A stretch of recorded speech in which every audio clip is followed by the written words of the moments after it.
Alex, can you begin to tell us a little bit about yourself and your background? Well, my background is varied. I've done, like many other people, done a lot of different things. I've had accounting practices. I've owned commercial industrial businesses. Currently, what I'm trying to do is finish 3 books and lecturing across Southern California and the western states, trying to get out information that I agreed to put out regarding the Earth dilemma, the situation that we all face here. Unfortunately, and I apologize, I'm 2 years behind schedule.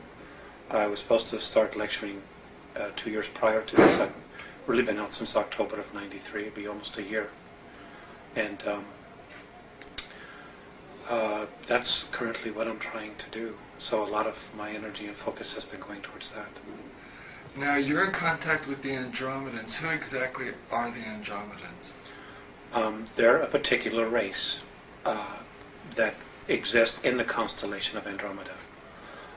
They're just one of thousands that exist out there. They are the particular races that I talk to and have had contact with and have given me and shared information with me are human. They're white-skinned to light blue-skinned, anywhere from 4 foot tall to 8 feet tall, and they are human in every way. Now, where did they originate, Alex? All human life originated in Lyra. And when Lyra fell during a war, long before one of the stars there exploded,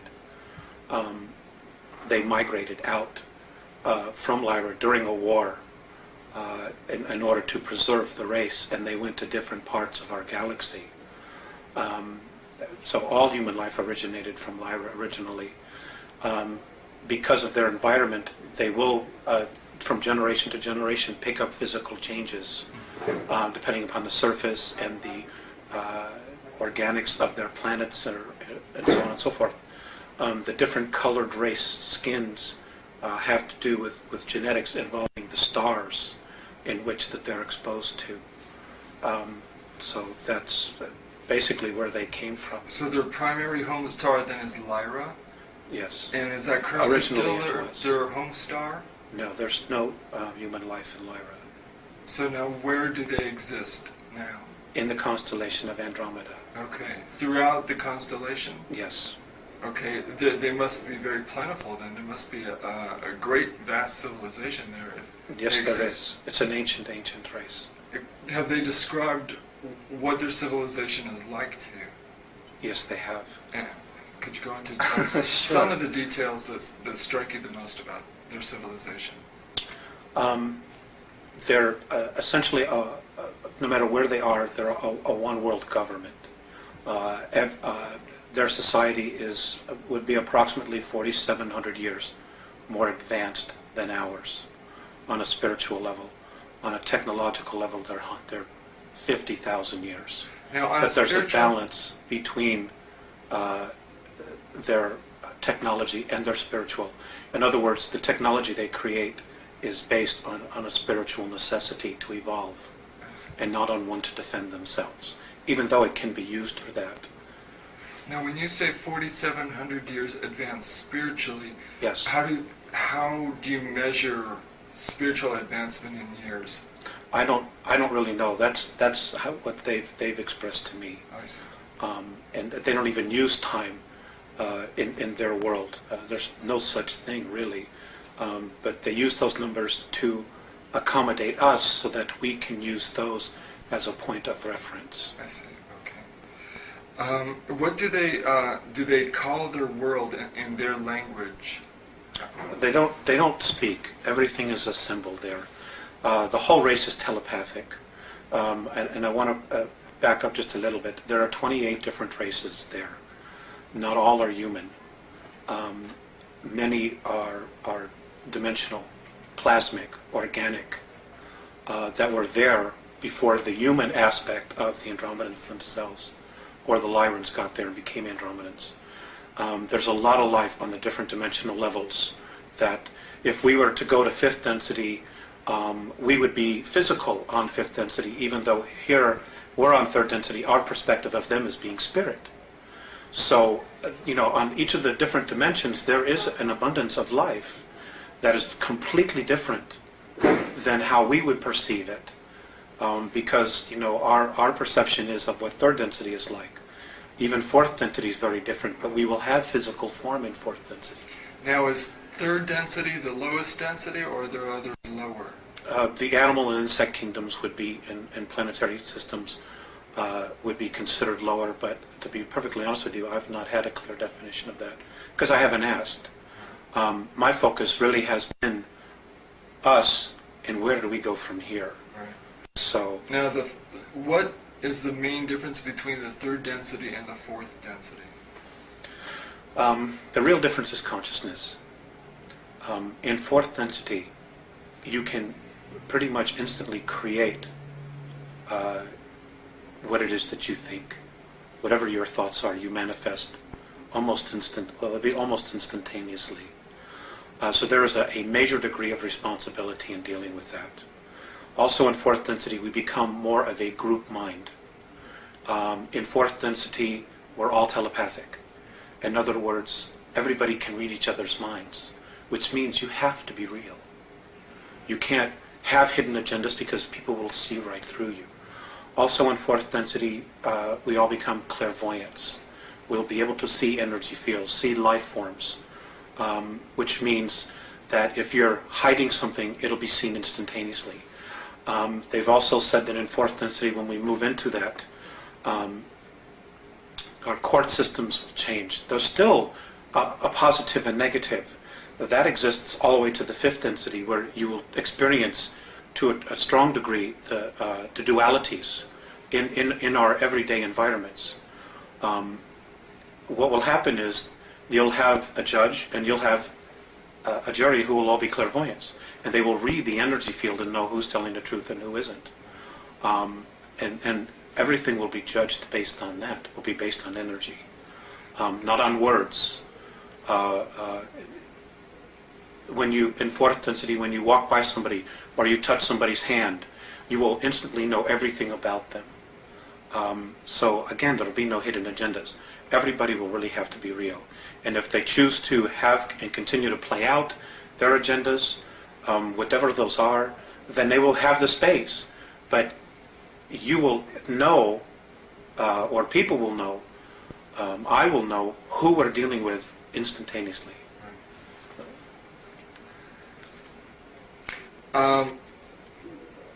What is there an economy, and what is the basis of their economy? Is it like a spiritual economy, or is it like the value? I've heard some people describe their views of other extraterrestrial civilizations as having a spiritual economy where the amount of psychic energy you put into something is given a value.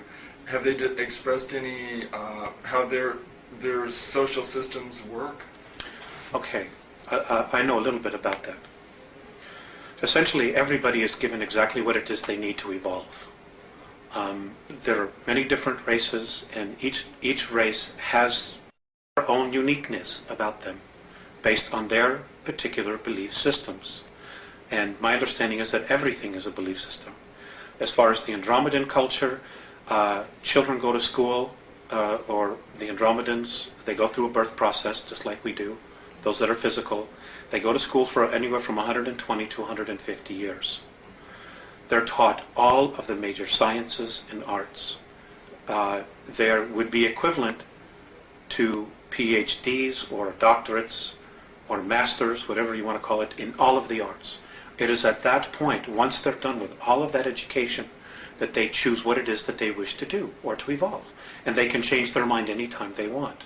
The whole purpose is the evolution of the soul and life. They're given whatever it is that they need to do that. I'm not aware of crime or whatever, or anything along those lines. Their whole focus is on education and not distraction. If it's something that is not educational, from what I've observed, it's just simply something they're not interested in. They just have it within them to constantly evolve on an educational as well as a spiritual level. And whatever they need is there for them to use. I'm not aware of them having to pay anything for it. No. It's just, to my knowledge, it doesn't exist. Now, is art and music important to them too?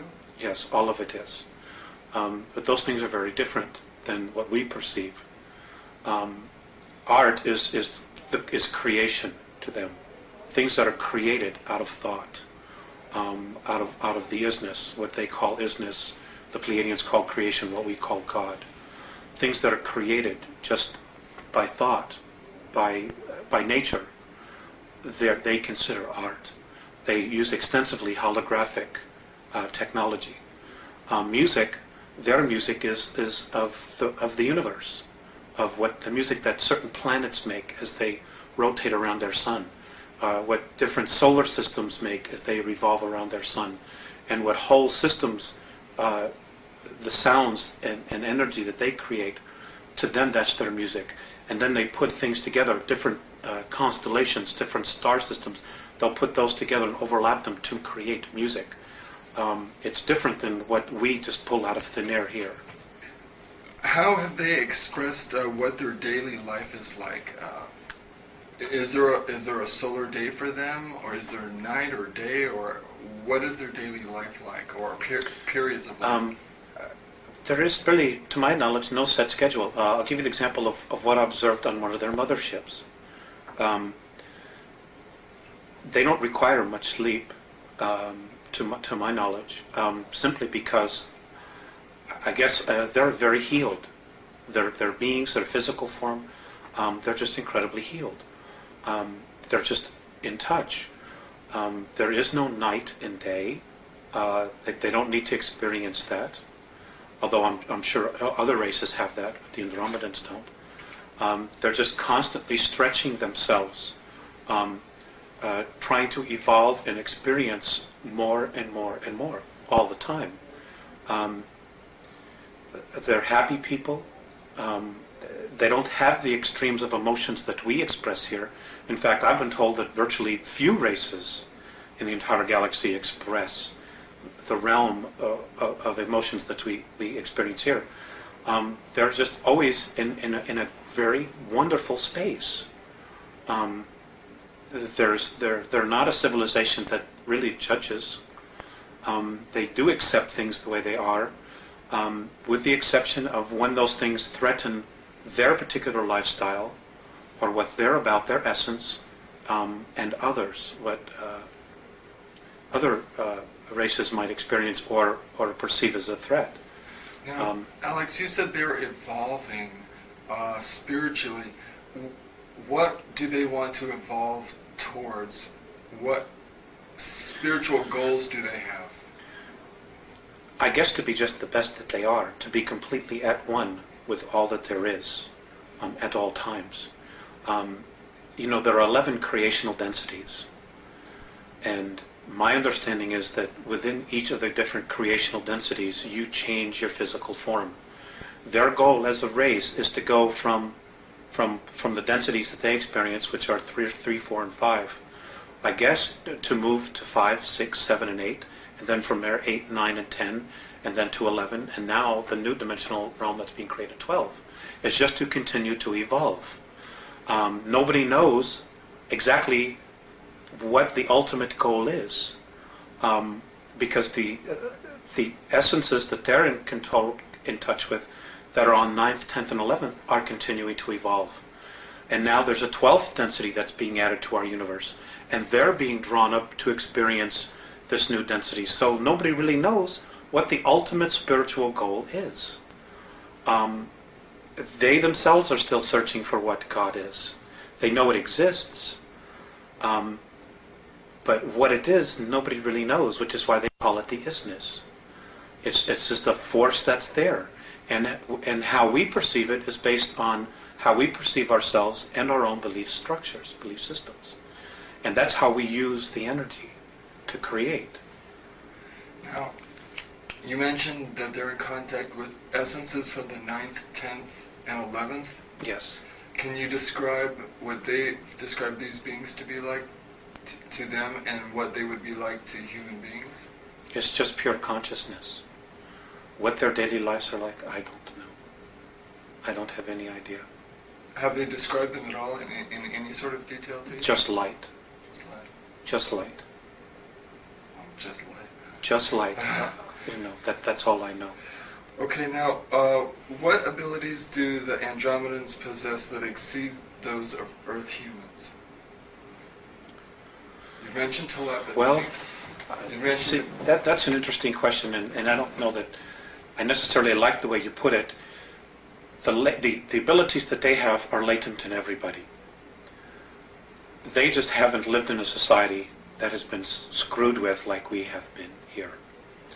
They're all telepathic, they're all clairvoyant, they're all healers because they're taught all of the sciences. They're whole.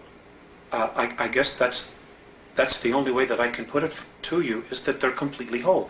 Every soul knows who they are, they know who they've been, they know what their reincarnational past has been. They as a soul have a personal agenda which every time they incarnate they're consciously aware of. So they know where they're going. They see improvement in themselves life after life after life. We, if we hadn't been so screwed with here, would have the same abilities. We could very much be where they are. But we've been manipulated incredibly for the last 5,700 years on an intense level every day. Our real manipulation really started about 14,000 years ago, when the Orion group started manipulating our DNA structure. So it isn't that they're better, because they're not. We're just different. We're a little bit behind than they are because of our manipulations here. But the real bottom line here is we're all spirit. We contain a soul. That soul is a part of all that is. And that soul has been really trying to be recognized in each of us. And it hasn't been because of the material and the belief systems that we have evolving around us being earth people, about being physical, and about the real truths of our essence, of our existence, of who we are, having been blinded from us, from our spiritual teachings, from the religions, and us being convinced that we're something that we're not, that we're physical, that we're animal form, and we're not. We're spirit. Our spirit animates these physical forms, period. Alex, what is the Andromedan Council? It is a, excuse me. Oh, sure. It is a political body that's represented by now 133 different races and cultures and planetary systems. There are over 1,200 systems and planetary races, evolving races that could be part of the Andromeda Council, but not all of them are. It would be comparable to Earth here, to compare it to something too like a United Nations, except it's not a United Nations in the sense that it has a agenda. The Andromedan Council, as a body, their sole purpose is to facilitate evolvement of all life in the galaxy. And that's really what their goal is to allow all life forms to evolve on their own without manipulation. Obviously that's not occurring here on Earth. And we're not the only ones. This is occurring on 22 other planets in our galaxy. But the other planets are not stuck in the muck that we are, to the degree that we are here. And this is a major concern for them, because we're not moving in a direction that we should be moving. There are elements here that are definitely holding us back. And because Earth has become this real prize, and not only Earth, but us as well. So I'm getting off a little bit. I want to stay with your questions. So its overall goals then are to elevate the spirituality of all life forms in their own particular ways. Evolutionary ways, right. That they evolve according to the degree of their consciousness. Now, how and why was it first brought into existence, the Andromedan? I don't know. I do know that it was formed. It was formed shortly after the Orion Wars, which was a huge war that lasted 600,000 years in our galaxy. And it was predominantly between the humans, the human race, of which there's all kinds of humans, hundreds of billions of humans, and those of reptilian races that do coexist in our galaxy. Now, there was no winner, by the way. Apparently, both sides got so tired of killing each other, they just kind of just stopped, and a undeclared truce was formed. And I know in Orion, where there's a very large group, they have their own political group called the Orion Group, and the humans and other life forms that came together formed the Andromedan Council. And there are others, that are a small part of each of the galaxy, and other galaxies apparently have their own little groups where people come together and decide, what's happening, or they communicate with each other. There's trade, there's bartering, there's a sharing of wisdom, of knowledge, of essences, so that everything can evolve together and work in an unconditional love type of space. You're lucky. You're a lucky person, I think. I know you have a very difficult task, but I think you're very lucky to be given this wisdom. I think you're very lucky. When did their interaction with human beings on Earth begin? 1980. 1980? 1980. And how did that begin, and what was the essence of that interaction? Okay. It really all evolved around the Pleiadians themselves. Earth has been the subject of discussion for a long time. The real attention and focus really started when we started detonating our first nuclear weapons. We did, as a race. Nuclear weapons had been used here in our ancient past hundreds of thousands of years ago, because there have been wars here between a lot of different factions, predominantly most of them human. The Pleiadians had agreed or offered to come back here and try to help raise the consciousness of the planet. Well, apparently what happened was, when they got here, they were really faced with their past. The Pleiadians had had incredible civil wars amongst themselves and other wars. And they had just moved into a fourth and fifth density consciousness, and they didn't want to come back here and take the warrior space again. And because of the Greys' involvement here, and the Orions, and a small group from Sirius B, and the Orion group, and a group from Rigel that are here as well, and others, they didn't want to come back here and have to move into warrior space. So they started dragging their feet. In other words, they didn't do as much as they needed to do. Well, as this is occurring, changes in our galaxy are also occurring, and they're moving at a much faster rate. So the Andromedans finally said, well, what are you doing? What is happening? What have you accomplished? And the Pleiadians basically said, we're having our own conflicts dealing with this, because the Pleiadians themselves have a tremendous amount of karma with our solar system, with Mars and Earth. They simply just weren't as motivated as they should be or could have been to start making the changes here. They also had made some communications with the Earth governments that didn't go very well at all. So basically, they said, well, we don't know what to do. So the Andromedans themselves said, okay, well, we'll do it. We'll take this, because it is important for the whole. We'll make an effort.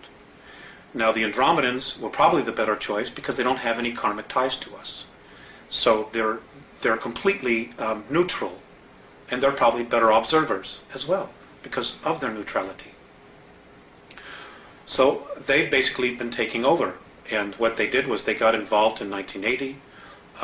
They're working with the Pleiadians, with the Syrians. They have... Which group is Syrians? From Sirius A. Sirius A. So what they're doing here now is they're trying to raise the consciousness. They came back in time to 1964 to contact me. I'm not the only one. There are others.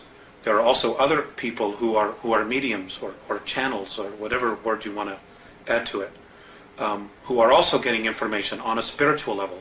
Octurians are also involved. And the whole point is they want our part of the galaxy to evolve. And what's holding it back is our solar system. And what's holding back our solar system is the consciousness of humanity on the Earth. The Earth herself, as an entity, spiritual entity, wants to move into fourth and fifth density. But she can't yet because of the consciousness of humanity. And in order for her to do it without humanity, one of two things have to happen. Humanity either has to shape up, grow up, as the Andromedans say, or humanity has to be removed and get out of the way. Cleansed. Exactly. Whatever term you want to use. But those options don't necessarily involve us using our free will. So that's the dilemma that we have. It's like we are so entrenched in our belief systems that the reality of our belief systems is being chipped away daily, to what we think is real. And an overlapping degree of thoughts and energy are being introduced that hopefully will open our perspective, enough people's perspective, to the point where we can experience a real leap in consciousness here. And we have to do this quickly. We have to do this by 2001 in order to really... particular month? Between July and August. And what's happening? That's the probability. What's happening July, August 2001? Well, basically nothing, but, we're creating our future. Much of our future, that our belief systems, is being focused on the Book of Revelations, on other prophetic disasters that are to occur. So you're talking about self-fulfilling prophecy? Right. We're literally going to create it. We're literally going to create our own demise. Because we're buying into belief systems that say we ourselves are not mature enough or grown up enough to take care of our own selves. So we need somebody to come in here and take care of us. And that's an absolute recipe for disaster. Because, who would want to come down here and save us from ourselves? Because then they're going to have to tell us what it is that we're going to have to do. We're not taking responsibility for ourselves. The Andromedans say that, the divine plan is one of freedom. Any savior that comes down here and implements a government to save us, freedoms will be taken away from you. So that whole system of belief was part of the system of control that was set up in the first place. That's right. A lot of it has been Gray and Orion manipulations. Okay. And if you have time travel, it's very easy to go back in time and manipulate the future. It's very easy. And this they've done in an incredible way. They haven't been here thousands of years like our government says. The Greys have really only been here 59 years. But because of their time travel capabilities, they've gone back in time and they've been able to manipulate series of historical events, bringing us to where we are now, to where we are asking for somebody to come in and save us. And they're already here. And if we ask, because of our free will, will you please save us? Well, then we've asked for it. And we've gotten exactly what it is that we deserved, because we didn't take responsibility as a race to fix our own problems and to deal with our own problems. We kept looking outside of ourselves. And, this is why the Andromedans are so strong about us growing up and really taking responsibility for it. Now, how many human beings is the Andromeda Council in contact with on Earth? I remember you saying at one time 4. To my knowledge, they're in contact with 4. Beyond that, I don't know. I don't know if there are more, if there are going to be more. I know there's one in the United States, there's one in South America, one in Asia, one in Europe. But there are other groups that are here, over 170, who may also on some level be talking to people and communicating, whether it's physical or telepathic or through mediumship, dealing with the different spiritual levels. There's a lot of information that's being sent down here. Are they finding it's effective? Is it working? To a degree, it's not working as quickly as they want, simply because most people are incredibly apathetic. They're stuck in their 9 to 5. I have to make my mortgage payment. My kids got to get to school in the morning, and I don't give a damn about anything else. And unfortunately, that isn't going to work. It isn't going to save you. It isn't going to protect you. There's so much more going on here, and we are just one small part of this whole picture that's going on, and we have to wake up. Period. Now, one of your contacts is a 4-foot 11-inch light blue skinned being called Theseus. That's correct. Please describe his or her personality in detail. Theseus, well, he's very serious. He's very benevolent.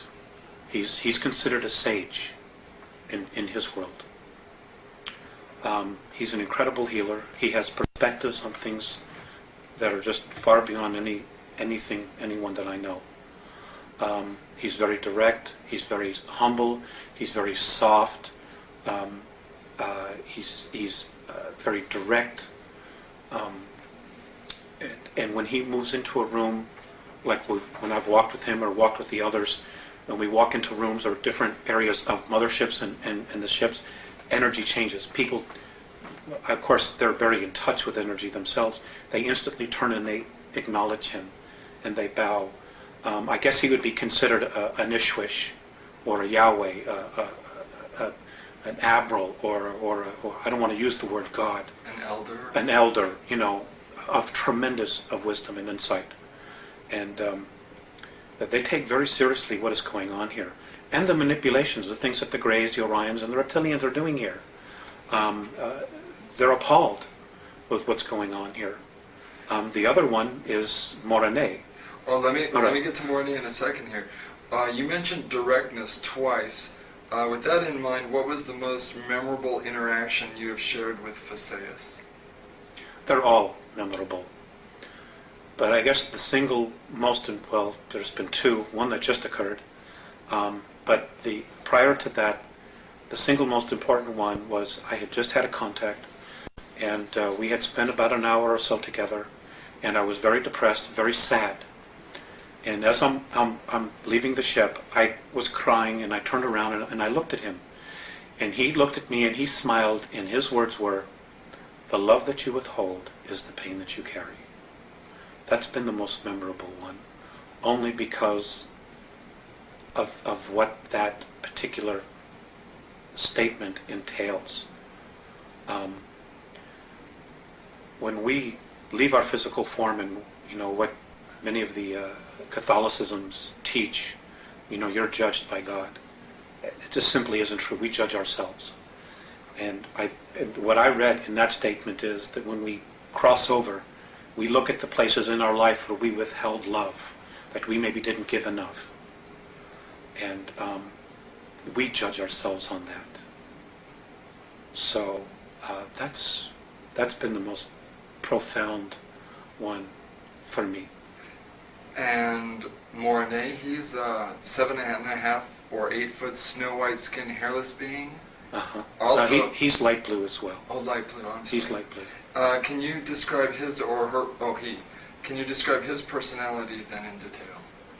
He's serious, but he also has a really good sense of humor. He can snap me out of my depressions very quickly, and he has just a different perspective of looking at things. He also tends to be part of their exploratory team.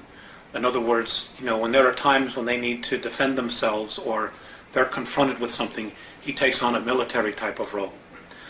He's very, very fatherly, big brother. He's also one that he shows more emotion.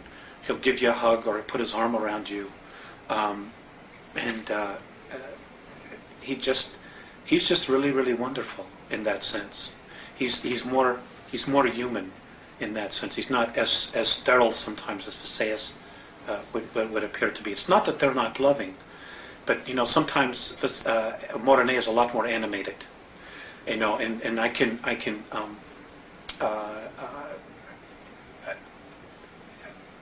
relate more to him, and I think he can relate more to the emotions that we experience here, the tremendous extremes that we experience. I think he's a little bit more in touch with that, than maybe sometimes Visayas appears to be. Now let me ask you, what was the most memorable experience you've had with Morene?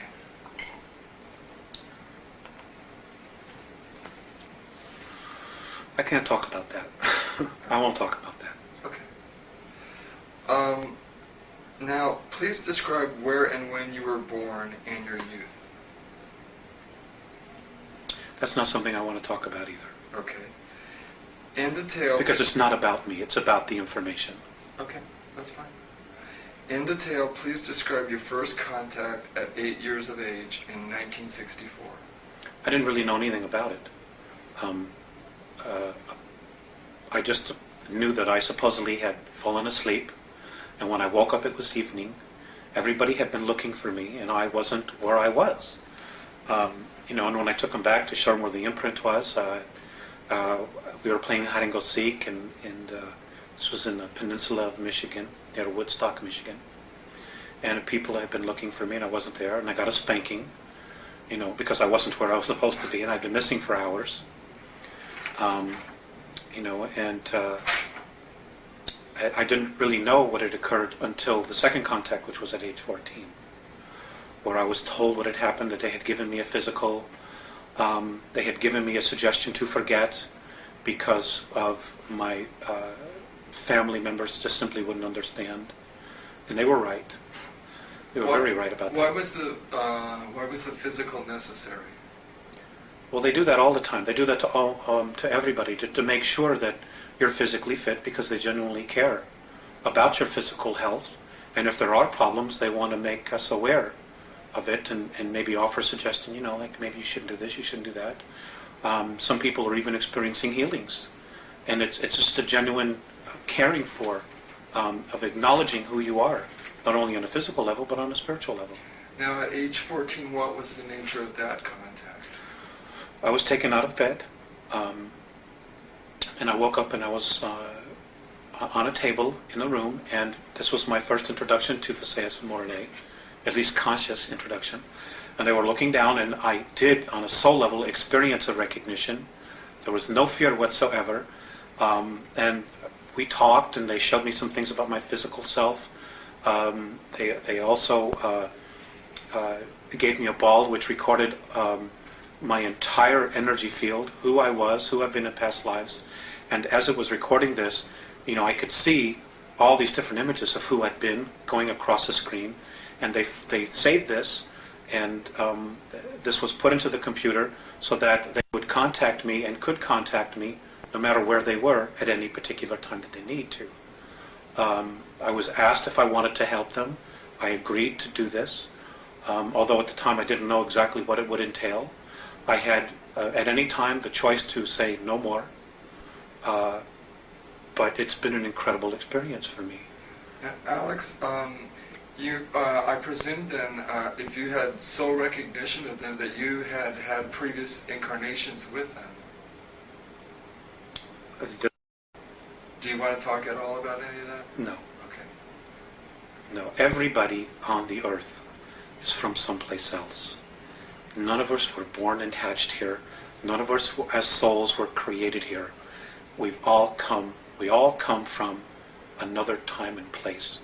My understanding is that all of the conscious spirit that's in this universe came through different black holes from other universes in time and space, which we simply aren't privy to. So we're ancient. There's no age to us. We weren't created with the universe. We came through another universe, through the black holes, to this place that we now call our universe, to continue to evolve. That's everyone. Virtually everyone. That contact at age 14, was that contact tied time travel in any way by the Andromedans to prepare you psychologically for your future contacts? Yes, all the contacts is where they had to come back because they came here in 1980. All right. So they had to go back in time, and that's what they've done with a lot of people. Even the Pleiadians, to some degree, I understand, have done that, where they go back and they start preparing people early for responsibilities they will have in the future, as opposed to hitting them all at once and saying, "Here you go," just dumping it on your lap, and you're saying, "Oh my God, what is this?" My whole reality. So there are increments of preparation that have occurred and continue to occur, and this is occurring with humanity on a whole, in similar fashion, where information is being disseminated in little bits and pieces of ground roots. People are starting to come together and really sensing change, and they're slowly but surely being brought to a level that when the real truth hits them, they'll be able to experience it, handle it, and assimilate it for our good, Now, in 1985, your contacts with Visayas and Morni began to become more frequent. Please describe the nature of your contacts and the content of your discussions and the ways in which you communicate with them. We don't have enough time for that. Okay. But, we have put together a series 1 and Series 2, of this information. In 1985, it really started to, the information, they were physical. It evolved around the Greys, the Earth agenda, our spirituality, religions, Earth governments, Earth history, our genetic creations, the 22 different races that have actually colonized the Earth at one time or another, and who we have within us genetic racial memories of, within our DNA. And present time, things that are occurring now, and probable, I stress, probable future events, because the future is being created every day, and it's being changed every day, based on our thoughts. So, just to sum up it is, I would need 10 hours. Okay. That's not something I could very simply go into. Okay. But the series of 8 and so on and so forth does in fact cover that. Okay. All that information. All right. Now, how does the symbol they gave you play a role in your contacts with them? Symbol. Apparently, they gave you a symbol that you use when you want to talk to them. Want to talk to them. The symbol was something that I chose. Oh, I see. Okay. Do they ever talk amongst themselves in a language you don't understand? They do, and it's not really a language. They're telepathic, and yes, they'll stand in circles when they're talking, and when they do talk, flashes of light where their third eye is, right here, different flashes of colors that we don't even have on our third density spectrum, just appear, and they're just boom, boom, boom, boom, boom, flashing all this color, and it's like instantaneous sentences are being just communicated, and sometimes there's nodding, sometimes there's nodding this way, sometimes up and down, sometimes there's gestures, but all the time there's just flashes, and their flashes is their language. It's rare that I've been privy to what it is because they happen so fast. I couldn't assimilate it. So there are some universal gestures then. Yes. All human beings are very animated. Yes, they smile. They also frown, and they also look very sad when something is distressing them. So they do experience it. They do experience emotions, but not to the degree that we do. After they've had their discussions, one will turn to me. Usually, most of the time it's Morene, and he'll talk to me like I'm talking to you. He'll actually go to the great lengths to speak to me. Or sometimes it's just telepathic. He'll just look at me, and for a while there I wasn't always getting the message because I was so focused on the color that was flashing in front. I was watching that, and I was like, wow, this is really amazing. But sometimes I'd have to repeat it. So, but now that novelty has worn off, so now I listen to the message. And Visayas is almost always telepathic. So that's what they do. What have they asked you to do in order to help them? just to disseminate information. I'm currently in the process of trying to investigate all of the current UFO information that's out there, and what I've had the ability to do is to sometimes check it with them. Well, is this true? Is that true? And they've said yes, or they've said no. There is a lot of disinformation out there. So what I've been trying to do is just to assimilate what is real and give it from their perspective of how it affects us. We have a real mess on our hands. Okay, let's talk about some of that. According to your Andromedan sources, there are 3 groups of extraterrestrials who are involved in very distressing agendas here on Earth. One is the renegade grayskin Zeta Reticulans. Another is the Giza intelligence, formerly of the Pleiades. And a third is the reptilians from Alpha Draconis. Is there another? Yes. Okay. There's the Orion group as well, and there's 141 of them here.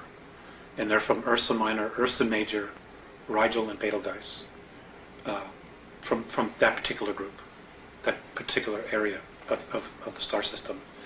There are a lot of agendas here, hidden agendas. And you have to understand that some of the races, for example, the Draconians themselves did not evolve as a life form in our universe. They were dumped here. They were brought here because they're just a pain. They're incredibly smart. They're incredibly psychic. They're incredible builders, but they're bullies. Their whole thing is control, domination. And because there's no race in our universe that can really beat them up and wipe them out, they don't have to choose light or dark. They're just where they are. And they've chosen the opposite polarity. They're a tough bunch. They've manipulated a lot of civilizations throughout our galaxy. They're also responsible for the 600,000-year war, which almost annihilated the human species in our galaxy. And they show very little remorse about it. Hopefully they'll be leaving soon.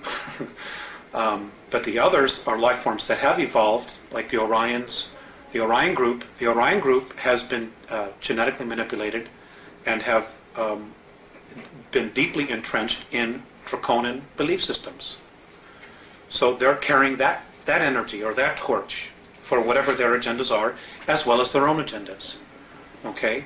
The reticulant, the Greys have been controlled and manipulated by the Orion group. So there is a system, a class system here that's been established. And this is very common in the non-benevolent or regressive extraterrestrial structures, where there's a class system of workers, warriors, administrative or priests, and then the hierarchy, the royalty.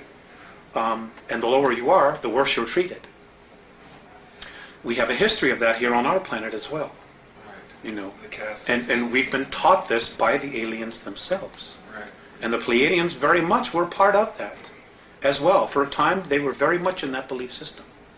Well, let's focus for a while on the renegade Zeta Reticulans. What appears to be the agenda of the grayskin Zeta Reticulans? Okay.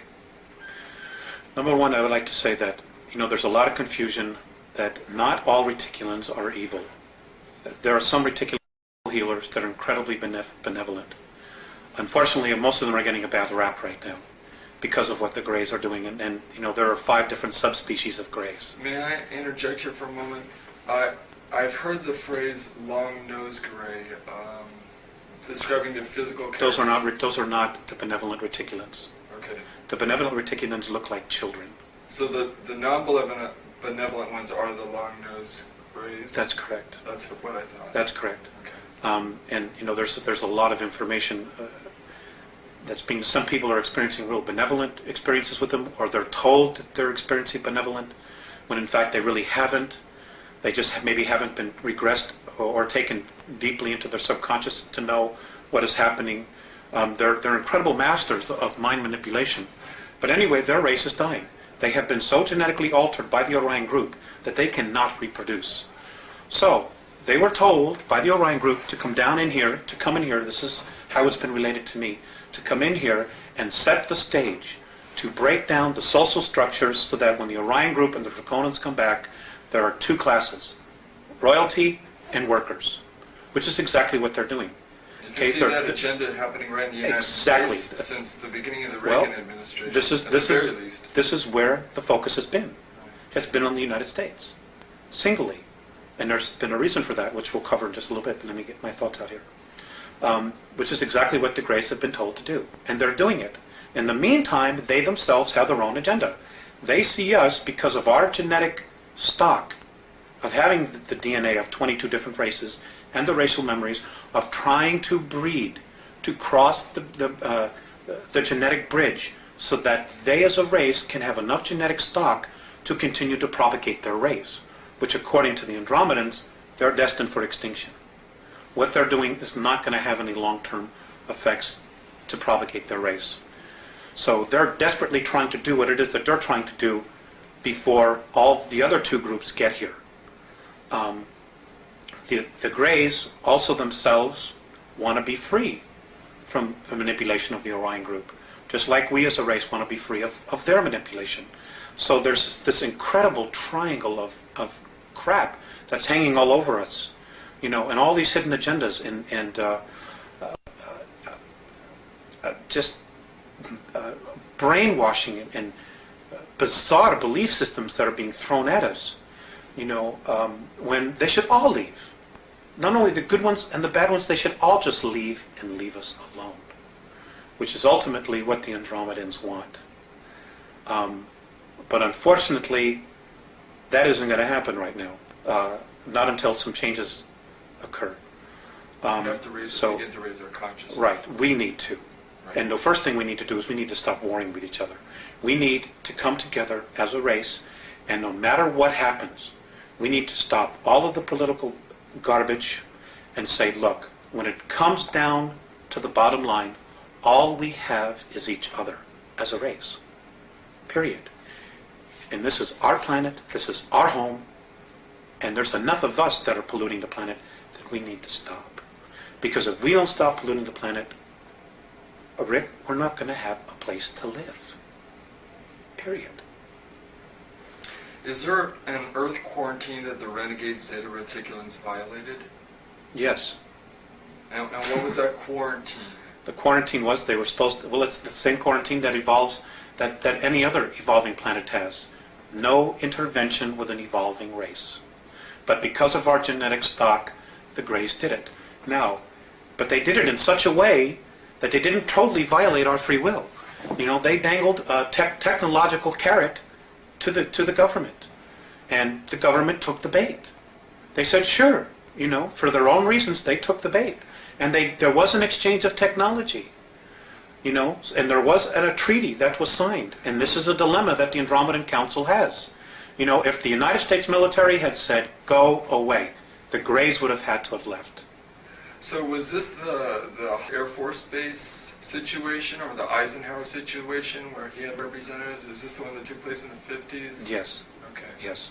All right. And this was with the Long-Nosed Greys then? That's true. And there were two groups there as well. The 17 Syrians from Sirius B who are still here were also witnesses to this, to add credence to it. Okay. So, now, and there are also, now just to add to this, the Andromedans have also said that in 1933, when the Greys really first got here, that they had actually approached the Germans. And the Germans said, no, you're out of here. We already have an agreement, and apparently the Germans were in touch with Giza intelligence.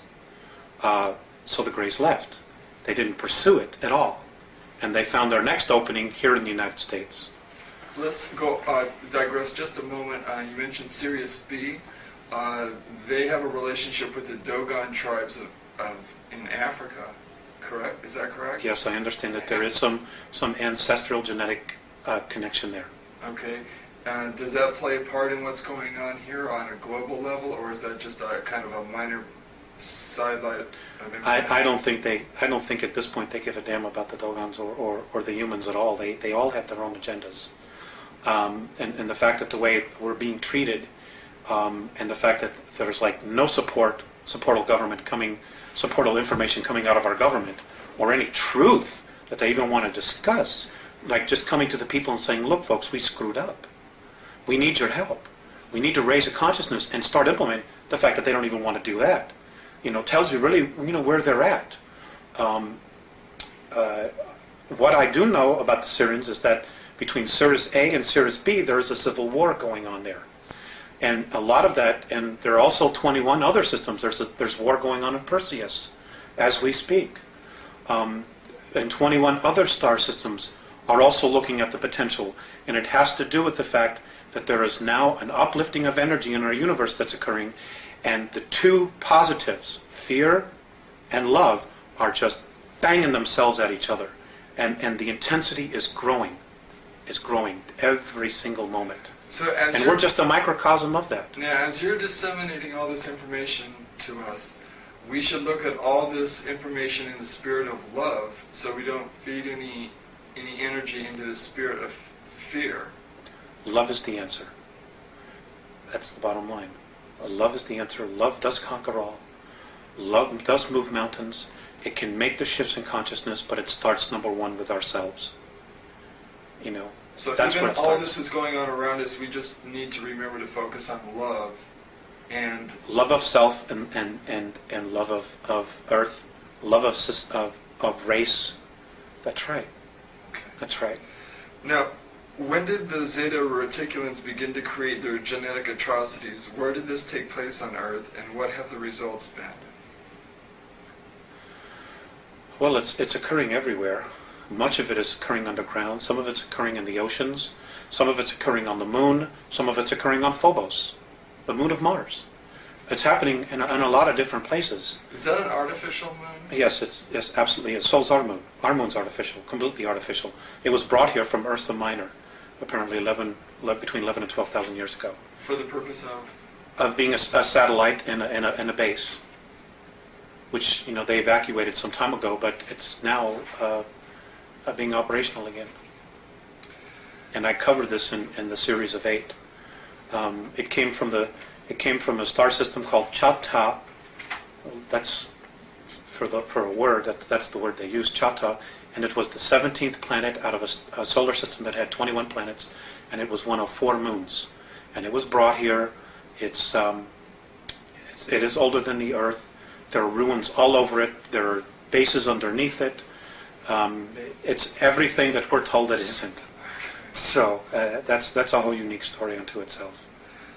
Okay, now, what are the results of these atrocities, these genetic atrocities been, and are we going to begin to see more of them appearing? Well, the Greys are trying to create a sub-race. That is a blend between human culture, the human race, and their race. A kind of a hybrid Sith. Exactly. They're not being very, very successful.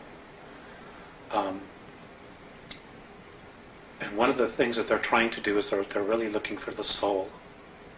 They don't understand the soul. They don't understand our extremes of emotions as well, because they're very, very different from us. Their experiments haven't been all that successful.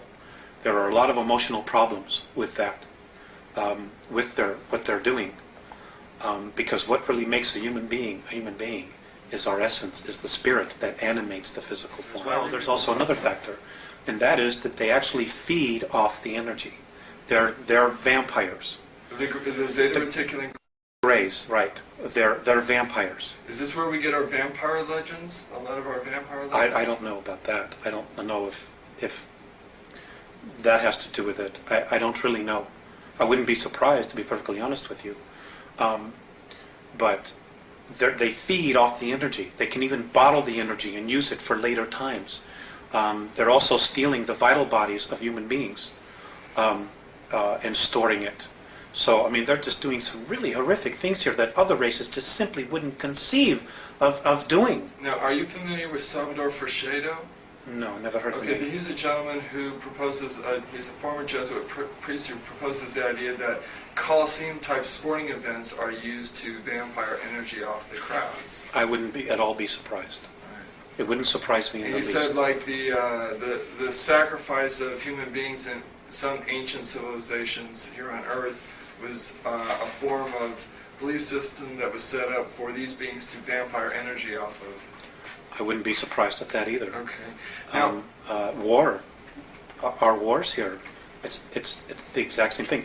And to all of your viewers, I'm going to give you some homework.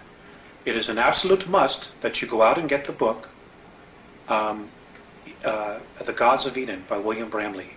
It is an excellent introductory book that will bring you right up to speed with what's going on. It is over 80% accurate with the information in there, and I strongly suggest that people read it. It's excellent. And the 20% that isn't accurate revolves around what type of ideas? Around the soul and the being that we know as Jesus, which I'm not going to go into. Okay.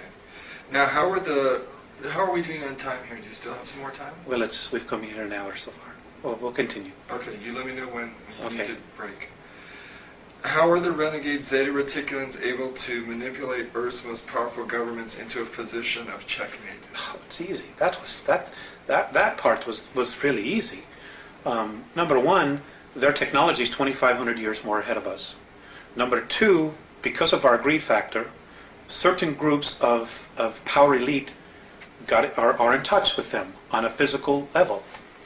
Well, many of them are implanted. Many of them are so implanted that they have now become part of the gray group mind. And the Andromedans no longer consider some of these human beings, Terrans as they call us, human at all anymore. They're nothing but clones for what the Greys want. And they pass down orders, they tell others what to do, and of course the chain of command that we've established on our planet is exactly what's happening. Also, playing on the greed factor, those who are still human, they look at the fact that, well, they're here, they're the rulers, we can still maintain our place of privilege in the world, so we'll form the new priesthood. We'll be the go-between between the workers and the gods, just like we saw in Babylon, in Assyria, Egypt. It's all over again. It's history repeating itself all over again.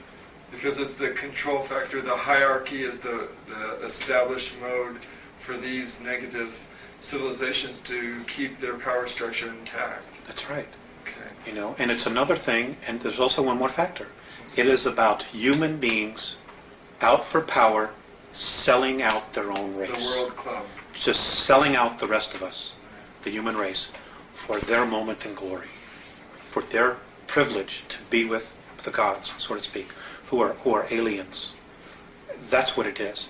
To have technology that can take them to the moon, to the technology that can take them to Mars, that will give them the technology to do time travel. They totally sold out a race, our history, everything, for their brief moment in the sun. Now, Pisses me off.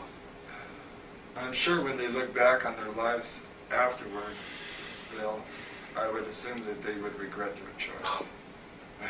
I don't know. I don't know. How will the renegade Zeta Reticulans have to be removed? It's, if we can create, if humanity makes a real commitment to create an environment of unconditional love and simply refuses to hate, to go to war, to kill each other and destroy our planet, they'll have to leave because they can't deal with the vibration. If we can't, it's going to take outside intervention to get them out of here. Period. Are the renegade Zeta Reticulans going to try to deceive humanity with an elaborate religious event they are staging? The perceived second coming, yes. I have been told to really beware of that they are very capable of playing out the second coming, creating a clone who will look like the image on the Shroud of Turin, which, by the way, was one of their deals. And this soul will have holographic imprints and information regarding all the world's religions. He won't have a soul. And yes, we've been led down this path of the book of Revelations that this is God's word. This is the way it has to happen. And you know what? God didn't write the Bible. Man wrote the Bible. Period. ETs didn't write the Bible, but some ETs did tell those souls, those men, what to write. And we have been led down this path where we totally will succumb our free will to become subservient. And I'm not here to offend anybody, but really think about it. Really think about, what we've done and what our history has been. We've been to this place so many times before, and we still haven't gotten it right. And we're still not going to get it right unless we do it as a race and just cut out all the crap. Period. Now, that leads me, I'm going to jump a question. Do they have control of the world media? Oh, greed does. Greed does. But a lot of the I don't know if it's them themselves. Seeing, well, the programming is being introduced, and it is mankind that is introducing it to the masses. So it's the people that are selling out, basically. That's it. It's the new priesthood. Okay. That's where the responsibility lies. What would be the outcome if human beings believed that renegade Zeta Reticulans were the hope of mankind? We would know a tyranny and an enslavement that is far beyond anything we could even imagine. To put it just quite bluntly, we'll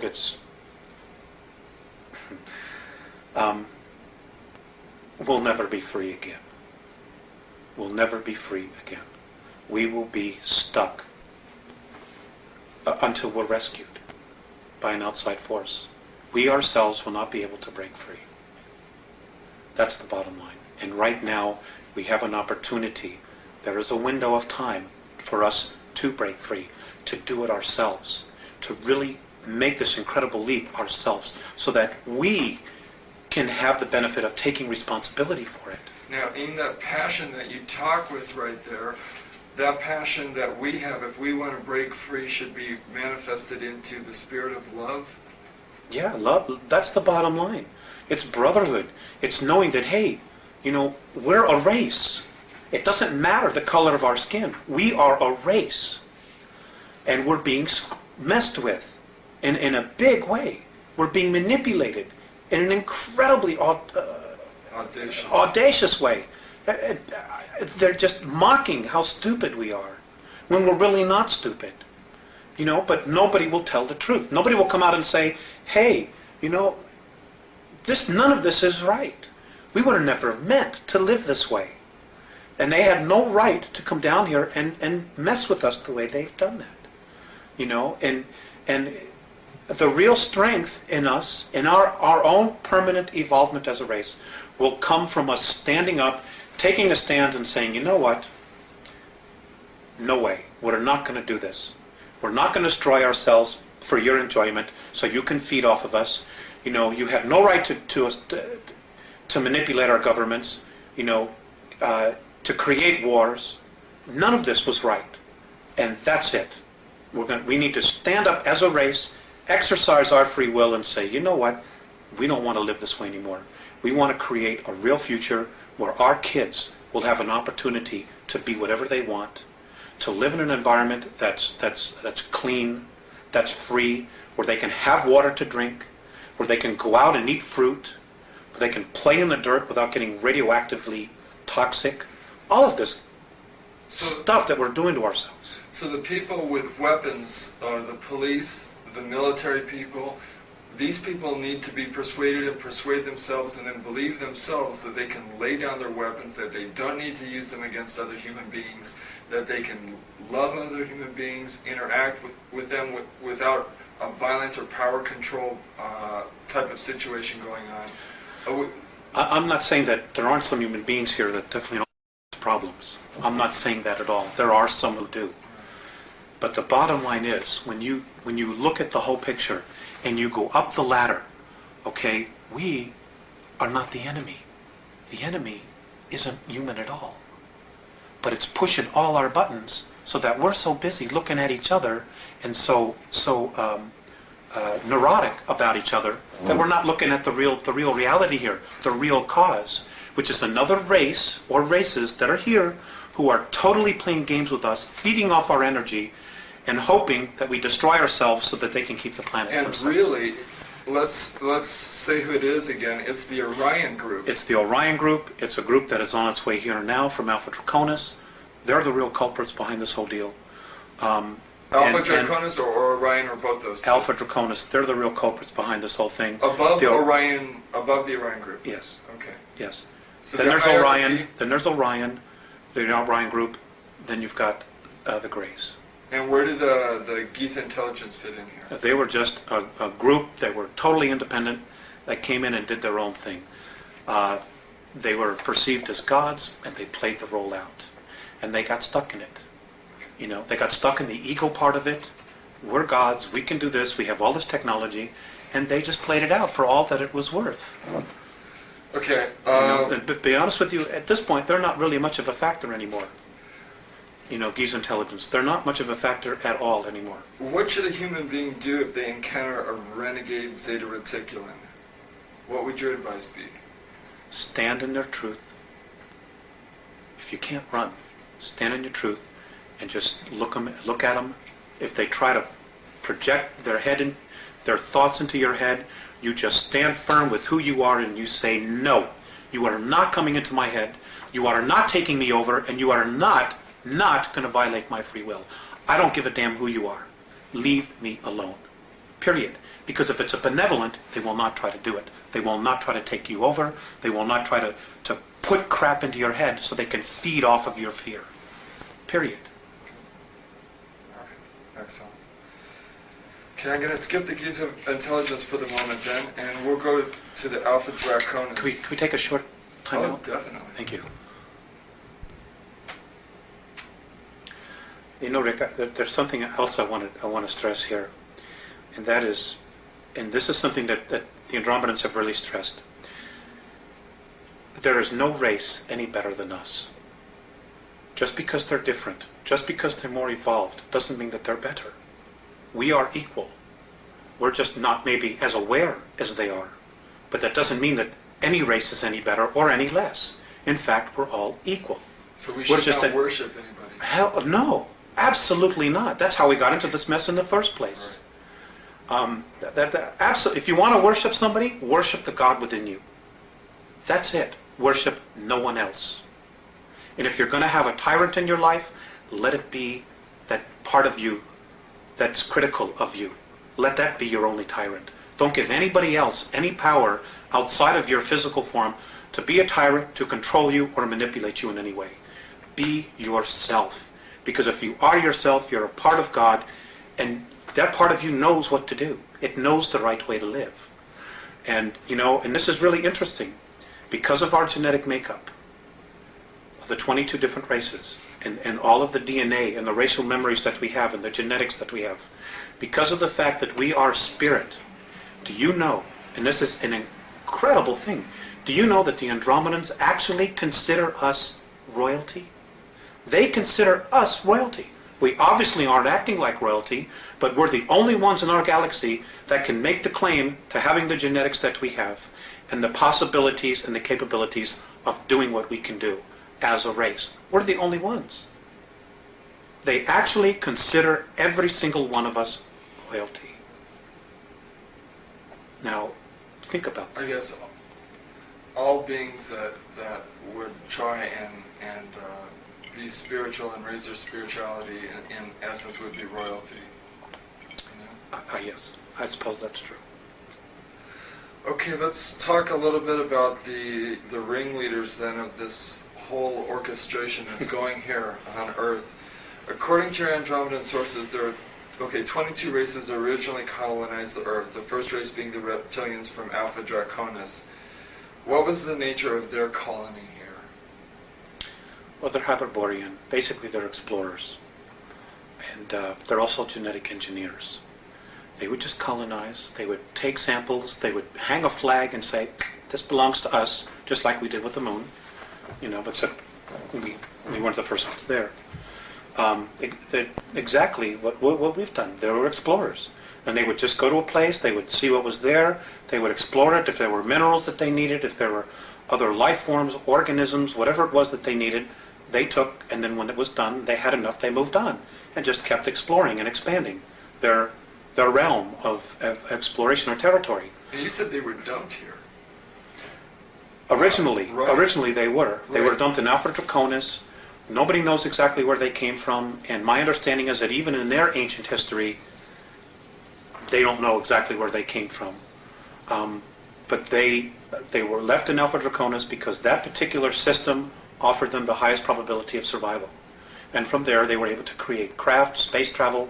I mean, they're magnificent in what they did, and they're to be commended for what they did. But the fact that they need to control and dominate and manipulate to the degree, sorry, I have a problem with that. And so does half of the other of the galaxy. That's just the way they are. They're the biggest bully. Nobody can beat them up or wipe them out, so therefore they have no motivation to change. So that's the space they hold. And, the Andromedans actually consider them the ultimate warriors, which says a lot, for whatever reasons. A lot of bullies end up destroying themselves. Well, that's something that may possibly need to happen, we hope soon, or I hope soon. Because we need to be free. We need to have our shackles that we've been put around us let go of, so that we can really evolve. And we have awesome potential. We really do.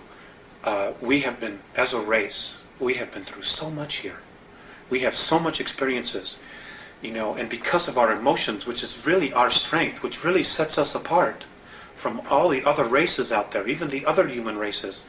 We have tremendous capabilities to create things. And, but we need to get clear of what's real and what isn't. We also need to get really clear about being able to create our own future, to create our own reality, and not have somebody say, well, that doesn't work for me, so you're going to have to do this. Play God and ruler over us.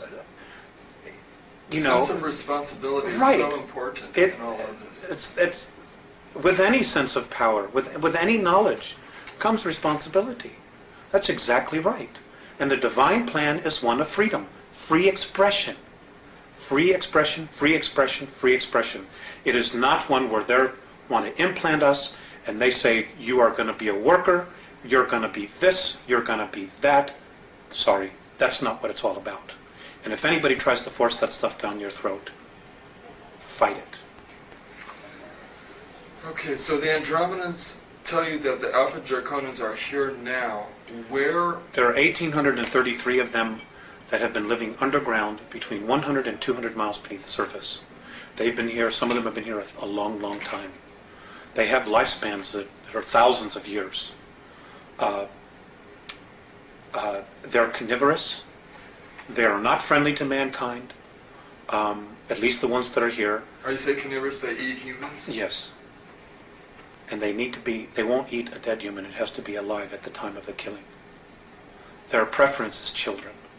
And we've been told, you shouldn't talk about that. There are other people say, well, you better not talk about the reptilians. Well, bull. Why not? According to the Andromedans, they're responsible for 31,712 children disappearing in the last 25 years from the United States. These children were food. And I'm supposed to just shut up and not say anything about it because people don't want to hear it? That's tough. That's tough. Westchester County, in the last 5 years, 3,000 children in Westchester County, New York, have vanished without a trace. Where are they going? Why are we allowing this to happen? And why should people want to stay in denial about it? Now, how are they able to do this? How are they able to? How are they able to do it? How are they able to come up out of this from underground and do it, or do they have? There are tunneling systems everywhere. They're being helped by the Greys, and also there are groups within the higher echelon that are actually helping them acquire this. So human beings are abducting the kids and giving them to the Greys, who in turn give them to the Alpha Draconans? That's right. That's part of the deal. They won't come up as long as we feed them down there. You understand? It's about human beings selling themselves out. The echelon attitude here, the needs of the few outweigh the needs of humanity. And sorry, that just isn't right. But it's going to have to be humanity that's going to rise up and take the stand. You're just going to have to turn off your televisions. They're going to have to get in their car. They're going to have to fire everybody in Washington, D.C. that knows and does nothing. And they're going to have to do something. This apathy's got to end. Otherwise, the way we live is going to end. Period. I mean, that's the bottom line. You know, and I'm not coming from a fear space. I'm really quite angry about the apathy and the fact that, you know, when people give lectures and try to tell this, people want to stand up and fight with them. Look at what's happening around us. The indications are everywhere, everywhere. The truth is now an obscure thing. You know, the lie is the norm. There's something wrong here. What's wrong with this picture? Sorry, I'm getting crazy. No, you're not. You're expressing frustration, I think. Why, aside from the carnivorous aspect to the Alpha Draconians, why else are they dangerous to humanity? Because they don't like us. And what are they willing to do with humanity? Eat us. There's no need for us. I mean, look at where we are. Look at us right now as a civilization, as a society. Okay? They don't need anything. They have all this technology that they want. We can't really offer them except maybe work, do some work for them. But they don't need all of us to work for them. They don't respect human life in any way whatsoever. And this goes back to Lyra, to where the original war started. When they got to Lyra originally, they saw this human race that was plentiful in food, that could grow food, that could do all of these agricultural things. And mankind on a whole is really agricultural. We really, as a race, if we were left alone, would be nurturing the earth. We would be living in tribal communities like the Native American Indians did. You know, that's really our essence, our nature. I'm sorry. That's really our nature, our essence. And you know, the cities and the culture that we're living in now is totally cut us off from the land, from what our real essence is, which is nature. And you know, we're starting to feed off each other now. It's like so bizarre. You know, I can't. It's like when I see the Andromedans, or when I've been exposed to the Pleiadians, when I see how they live and they teach and they live with each other and they respect each other, and I come here. It's like, you know, it reminds me of that sentence that Abraham Lincoln, that quote that Abraham Lincoln once said. You know, if you are above the earth looking down, you could be an atheist. But when I'm on the earth looking up and seeing the heavens, I know there's a God. It's like the duality. And I think enough of us, more of us, really need to start taking the perspective that what we're doing here isn't right. You know, we need to get in touch with what's out there, with just the whole idea that, God, how did we get here? What makes me be here? You know, as opposed to going home after work, turning on TV, watching 3 hours of television, going to bed, getting up the next morning, going to work, and doing the same thing over and over and over and over again, like robots. Throw the televisions away. Just throw them away. Okay, what are the physical characteristics of the Alpha Draconians? What do they look like? I don't have that. Maybe it's in the car. They're ugly. I mean, they think we're ugly, too. You know, and I guess it's all a matter of perspective and belief system. In my belief system, and I'm only taking responsibility for me, they're ugly. They're anywhere from 7 to 22 feet tall. They can weigh up to 1,800 pounds. They're reptilian. The longer, the ones that have stubby tails, if you see one that has no tail, he's of the warrior class, or the worker class. The longer the tail, the higher their rank. When you see one with long tails, with winged appendages, he's considered royalty. Whenever you see one, you ought to just run like hell. You shouldn't approach it. You shouldn't provoke it. Just get the hell out of its way. Just get out of its way. Just run. You know, there is a way to kill them. If you can't cut off their head, they have two hearts. There's one here, underneath this armpit, and one here. Or if you can't get to that area and you need to slow it down, you need to hit it right above its groin area. It has a very large liver. You need to wound it there to slow it down. It is not something where man-to-man combat you're going to be able to deal with, because they apparently have the strength of 12, 15 men. They're incredibly quick. They're incredibly psychic. They know what you're going to do before you do it. And you know, if they get here en masse, we got real problems. Real problems. What do the Andromedans advise human beings to do if they encounter an Alpha Draconin? To leave. You leave its space. Get away. To get away. What if they can't? Then they can't. And if they can't? They'll usually be killed. And what do have the Andromedans spoken in any detail about what a human being should do if they are in that position? For karmic purposes? Look, that's not karmic at all. A lot of these, you know, all this metaphysical stuff, you know, where you chose to be here, a lot of, you know, in some situations that's true. When you're creating your reality and in your space. But when you're being invaded, that's not karma. That's a violation of free will. You know. If your free will is being violated, Alex, what should you do? You should ask for help. Okay. Ask for help. Put a call up to God. Put a call up to heaven. Put a call to the Andromedans, the Pleiadians, whomever. Just put a call up and deal with it. You know, I don't know. I mean, that's just the nature of the beast. They don't like us. We're considered a food source for them. For them. You know, we're a food source for the Greys, but in an entirely different way. Have they taught us to be carnivorous through the belief systems? Have they taught us to eat meat and eat flesh? Well, it lowers the body's vibration. It lowers the body's vibration. So, if our body vibrated at a higher length, we would spiritually be evolving regardless of what our religions were teaching us. And they can't have that. They can't have us being free. So they can't us not being in control, because then we're responsible for ourselves. So as we move away from eating meat and more towards vegetarianism, we begin to raise our vibrational level and break this cycle.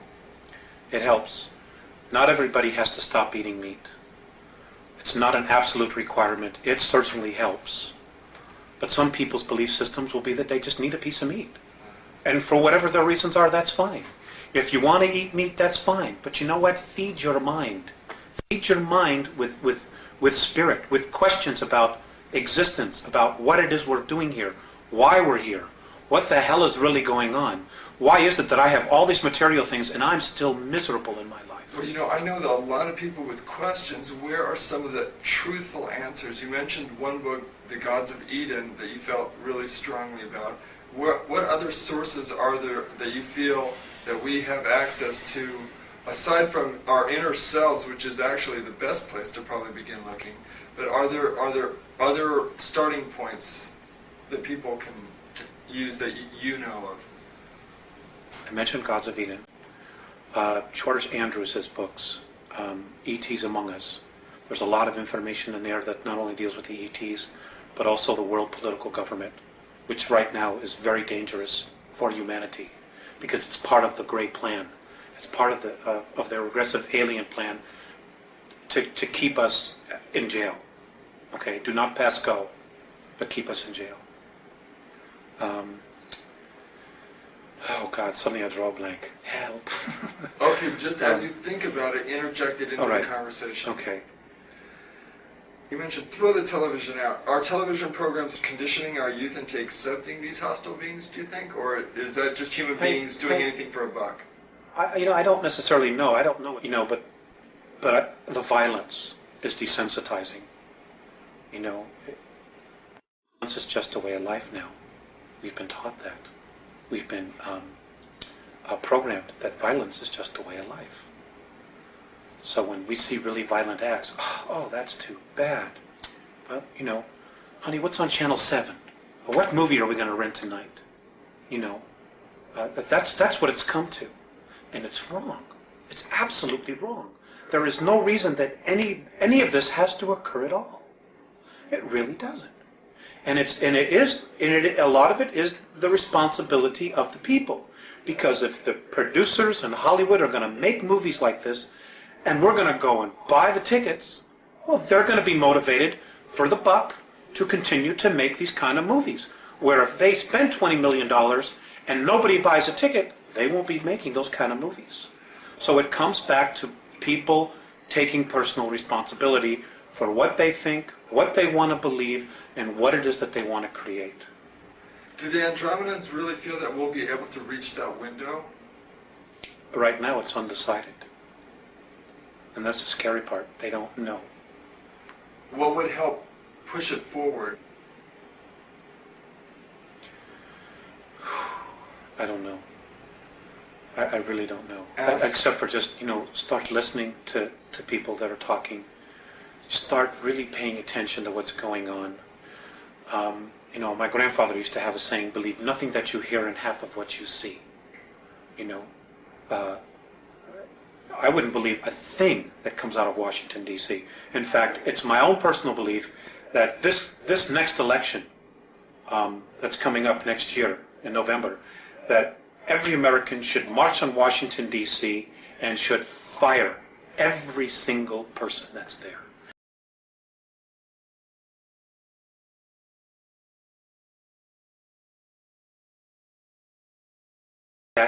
And even the monetary system, it's just a belief system. We could change that tomorrow if we wanted to. I mean, we're so intelligent, we could create something different. But we're believers. Oh, we've got to have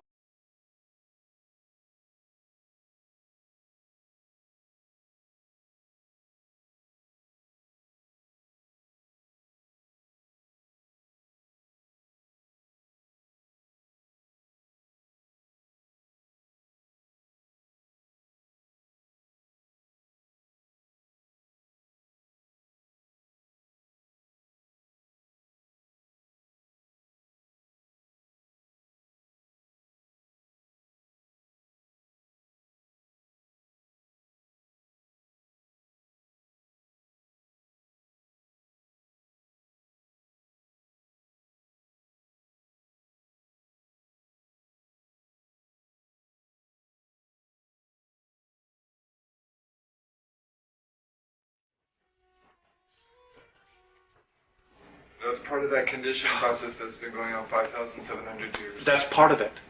But the responsibility is that there are people that know what's going on and they play the game anyway. They don't have the courage to say, look, folks, let's deal with the realities here.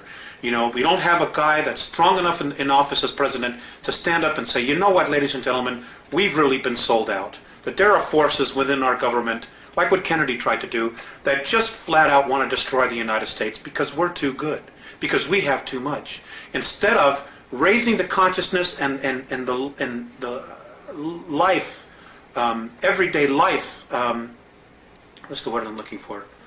A standard of living of instead of raising the standard of living that we have globally, they would rather just destroy the United States, or destroy our standard of living so that we're comparable to everybody else. So now everywhere is a third world nation. And that's exactly what they're doing. And they're doing it for power, for greed. We're selling out our own, and it's just, something's got to be done. Could you describe the human military bases on the dark side of the moon, Mars, and the Mars probes as related to by the Andromedans, and how the Alpha Draconians fit into this scenario? The Mars probes, the Russian and the U.S. one, they're gone. They were destroyed. They're history. There's no secret here about, it's taking pictures privately. And it doesn't matter whether you believe that or not. It's history. Okay? March of '89, the Russians took pictures. Mars was invaded. We had a human colony there of 300,000, so I'm told. One was underground, one was above ground, Adam and Eve. They're conquered. They're being taken over. The human beings that are from Earth, that volunteered or were kidnapped to go there, are in deep trouble. Many of them have already been eaten. Some of them have already been killed. There is nothing we can do here as a race to help them. So Mars was conquered by the Alpha Draconians. That's right. They came in. There's 100,000 of them there. They have approximately 2,111 scout craft there. They're in an area underground that is 64 square miles, known on Mars as the area of Tempe Terra. That's where their base is. Now, It's an ancient base that they had. It's over 1 million years old, and the last time it was in full bloom was 317,000 years ago. Now, if we begin to train all our telescopes on that, are we going to be able to see activity going on there? I suppose that we would. I have a feeling that they already are seeing incredible amounts of activity, but they're not allowed to say it. They're just not allowed to say it. Nor, who's going to want to jeopardize going to jail, being ridiculed, being fired, giving up everything they have to come up and say, well, I'm an astronomer, and I was looking at Mars, and I saw alien craft, and I know there's a base there, and it's being conquered by reptilian aliens. Who's going to have the guts to come up and say it? Nobody in the power elite. Nobody wants to blow their mortgage. But somebody's going to have to, right? Well, yes. But eventually, it's going to be too late by the time they do it. Is that what you're thinking? Yes. And that's exactly what the Andromedans are thinking. You see, there are people probably saying, well, God, why don't they just come down and save us? There's a lot to that. Number one, if we're rescued, we don't permanently evolve ourselves. Number two, we won't take responsibility. If something goes wrong, we can always blame it on them. Number three, it doesn't just change our reality, it changes their reality as well. Number four, the Andromedans and most of the other benevolent races, they don't want to have to come down here and babysit us. That's not their job. It's not their job at all. Now, in the way you told me that... And number four, and number five, let me just add this. Look at how we've treated our Earth. Look at how we've trashed it ourselves. They're like, why should we come down here and help you when you don't want to even help yourself or even make the effort? The cleaning up the planet we're giving to government bureaucracies. Well, here's $3 billion here. There's $10 billion there. Here's the super fund to clean up toxic waste, $20 billion. And the place is getting worse. That's not the problem. The problem is on an individual level, on an individual basis. Just don't create plutonium anymore. Just don't create styrofoam anymore. Just tell the industries, the corporations, because we're the ones who control it. We're the ones buying the products. We won't buy it unless you fix it. End of story. Period. We need to change it. It's our planet. We are the bulk of humanity. It isn't the corporations. It isn't the Fortune 500. It isn't the Committee for 300. And it isn't the Trilateral. We could fire all of them if we had to. Period. But it's coming together and it's doing something about it. And it's going to have to be grassroots, and people are going to have to start doing it soon. Are these leaders going to, if we do raise up and do a grassroots uprising, wouldn't they order the military to quell that like they do at Kent State or any other political demonstration? They probably will try. They probably will try. You're absolutely right. You're absolutely right.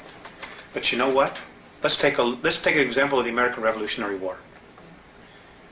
4% of the population of the colonies actually rose up and fought the British. Only 4%.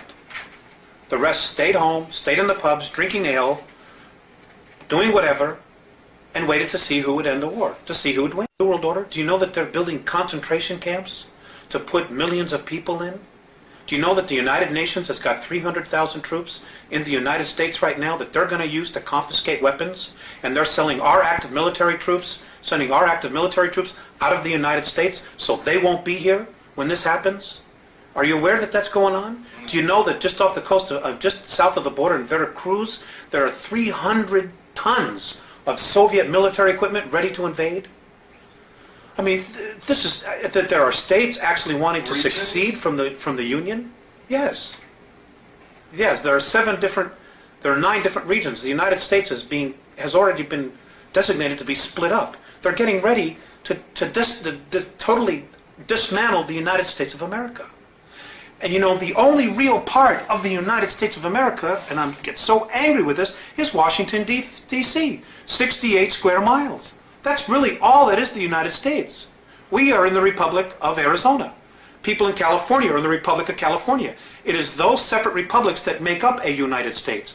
Washington, D.C., has totally manipulated everything. We're no longer the United States, what the forefathers founded. It isn't that at all. And you know, in 1992, the Congress approved the UN Charter. Well, what people aren't aware of, because it wasn't printed in the press, in the newspapers, in our controlled media, is that because it's a treaty, it supersedes the Constitution of the United States. The UN Charter is now the law of the land, not the Constitution anymore. And in the UN Treaty, Articles 55 and 56, look it up, folks, prove me wrong, state that the United States Congress no longer has to abide by the U.S. Constitution. As of 1992, the United States of America ceases to exist. They just haven't told the people yet. And they're not going to tell them until after they have outlawed all weapons, after they have totally regulated the Second Amendment and taken everybody's firearms away, so you can't fight, so you can't stand there and be free anymore. This is all part of the plan. This is why the Andromedans are so strong about trying to make the awareness here in the United States, because not only does it control media, but there are some incredibly strong spiritual essences here, people here, you know, and we did this no less than 200 years ago, and many of the souls that were there then have incarnated again, and they're here. Jefferson is alive, their soul. Franklin's alive. Kennedy's back. Bobby Kennedy's back. Martin Luther King. Andrew Jackson, Lincoln, they're all back in physical form. They've all incarnated, they're all here in the United States. Because right now, this is where the battle is, between light and dark. You've got the grays over us, you've got the reptilians underneath us, and between us you've got humanity, of the human, you've got the American people, I mean all of the world, but you've got humanity sandwiched in the middle, wondering what the hell is going on here. Let's talk for another 10 more minutes. Okay. What is the ultimate agenda then of the Alpha Draconians in relation to Earth and to this part of the galaxy? They do not want our galaxy to move into fourth and fifth density consciousness, because they lose complete power. But it will anyway, won't it? Not necessarily. There are no guarantees.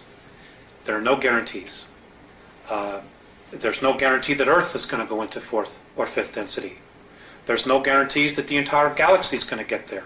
Because if that were the case, they would probably just leave us alone and not give a damn what was happening here. No. You see, the Draconians are third density. They're physical just like us. They can only move into fourth density by mechanical means. If we move into fourth and fifth density, they've lost their playground. They've lost control of what they want to control. So they're fighting like hell, trying to hold everything back. Because if they can hold everything back, then again, it's a form of power, of control. Now, it's such a mess. Alex, how do the Andromedans plan to remove the Alpha Draconians? Now, you said they're the bullies who are the strongest. Can they not be removed? Apparently, the universe has created its own way of doing that, and maybe this is a good place to end. In the beginning, and here's the history of our universe, where it was created. The Big Bang Theory is essentially right in its simplicity. But apparently what happened was, as vibrations, as the universe starts to excel in light this way, there are pockets, and you have to look at it as a holographic projection of light. When you put a shadow into a light, it creates a variance of the light. Well, apparently what happens is things that don't ascend or choose to take higher consciousness, they get very, very heavy in weight or in light, whatever you want to call it. And as everything starts to exceed up, bulges, dips in light are created, in frequency are created. And what happens is negativity forms, because of its weight, its heaviness, forms into these pockets. Well, what happens is they form a sac. And eventually what happens is those sacs break. And because everything is spirit and nothing is ever wasted, they form, when they explode, they they cast themselves out and they form another universe. They create a space for them to continue. Well, that's how our black holes are. That's how they were formed. Those black holes, if we could get through them, would be to another universe. They're portals. And it would just explode out. Well, that's how our universe was created. Well, because of this new energy that's being formed, pockets of resistance are now being formed all through the universe. And in our galaxy, it's right now between us and Sirius. So the way that the Andromedans plan to remove the Alpha Draconans would be? Is basically to try to contain them, and their own energy themselves will suck them into a place of darkness so they can move out into another place. The Greys, the Orion groups, this is going to happen. It's happened before. They know it's happening now, and this is why everybody feels this intense energy. Things are suddenly really starting to increase, and it's simply because it is increasing. So at a prior time, then, they were sucked out of another universe into Alpha Draconis? Is that basically essentially what happened? They were sucked from wherever they were into another universe. How somehow that universe, or the beings in that universe, wherever they came from, said, we got to get rid of these guys, and they literally brought them here from their universe and dumped them and said, boom, this is where you are. Because they came here in physical form, which means they had to have been brought here. They didn't evolve like all the other life forms here have evolved. They were brought here in full physical form, which means they were created someplace else and dumped here and said, your history. Well, someplace else, then, there's some very irresponsible people. Well, maybe at some point in our eternal history we'll be able to address that issue. But for right now, we need to address our own issues. Okay, let's go to the World Club then to end this up. And future events. According to the Andromedans, mankind has been manipulated for 5,724 years. Human agents must have participated in this throughout history. Who are some of the major players in this deception? You mentioned Hitler and the Giza intelligence. Most of the pharaohs, most of the ancient Egyptian gods. There's so many. I couldn't honestly tell you. History is chock full of it. I think what people need to do is to go back and look at what we call mythology and really start giving it a second look. Richard Thompson, in his book, although I've not read it, but I've heard others talk about where he delves into the history of things. And it's also important to remember that just because it's history doesn't mean it's accurate history. Because it has been proven over and over and over again, whoever wins the war rewrites history. They write it to their benefit, to glorify themselves. And it doesn't mean that that's really what happened. And according to the Andromedans, our next major leaps in consciousness are going to come from science and archaeology. It isn't going to come from any spiritual leader or teachings. It's going to come from science, where science is going to say, you know what? Here's the proof. This is true. This is reality. And I don't know what this stuff is. We can't prove that. And it's time we really start paying attention. Maybe at a future time we can share more or do another interview or something. In a specific way, please describe in detail what the World Club is and who comprises it, and offer some specific examples of how they're controlling the rest of us. The banking circles, maybe? Yeah, it all evolves around money. The World Bank, International Monetary Fund. They've got the whole world in debt. Governments are giving away their mineral rights in perpetuity. The United States government is now in a position to declare a national state of emergency, suspend the Constitution of the United States, and nationalize. And the reason they will have to nationalize is because our debt far exceeds any ability to pay it back. So who are the collectors? What countries are the collectors? It's not a country. It's a group of men. It's a group of human beings. It's a group of human beings. Right. The aliens don't need money.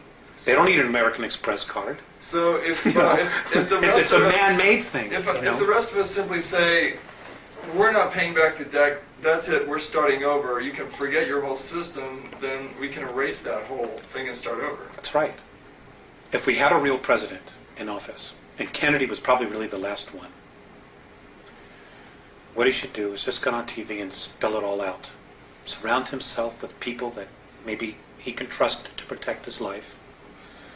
You should get on television before Congress and all the houses, House of Representatives, in front of everybody, and spend 3 hours and give everybody a real education.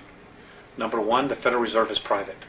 Number two, our debt isn't real. Number three, we've gotten ourselves into this big mess because past presidents sold us out for comfort and for money, and apologize.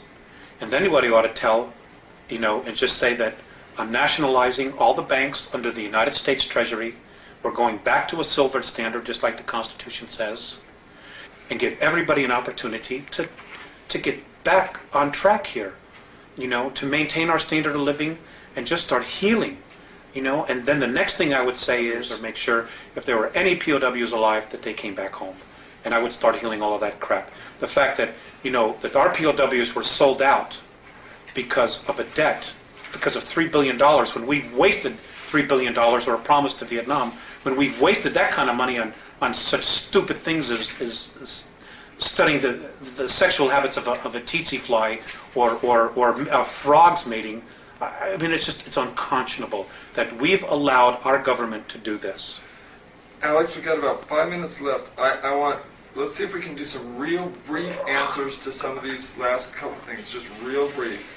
The United States, Britain, and the Soviet Union, according to your sources, have been building secret technologies and bases on Earth, the Moon, and Mars for some time. Where are these bases to be found on the Moon? Where are they? Yeah. They're on the dark side. And do you know what the locations are, what they're called? Yes. One is under Jules Verne. God, I wish I had those notes in front of me.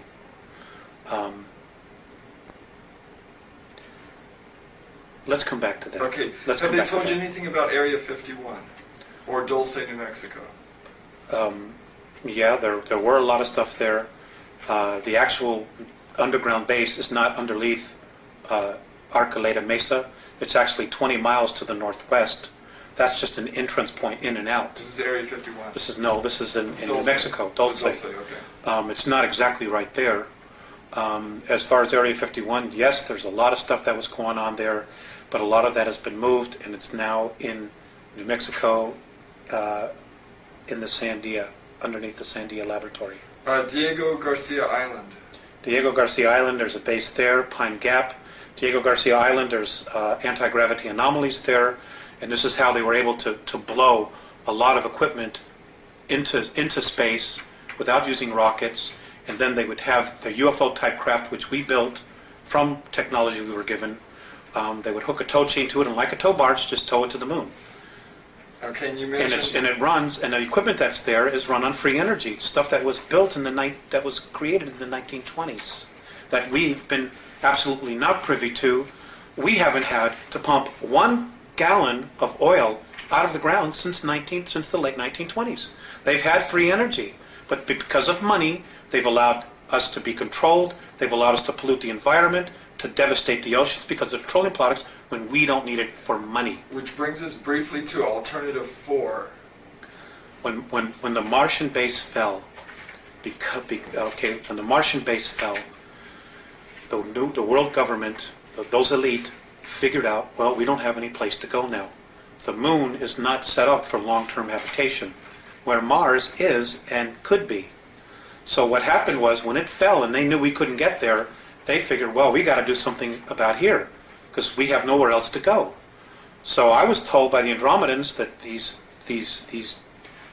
men who think they're God had to come up with another alternative, which was they thought that they could create a controlled polar shift by detonating nuclear weapons or cobalt weapons underneath the South Polar ice cap, causing it to slip, which would cause the poles to slip.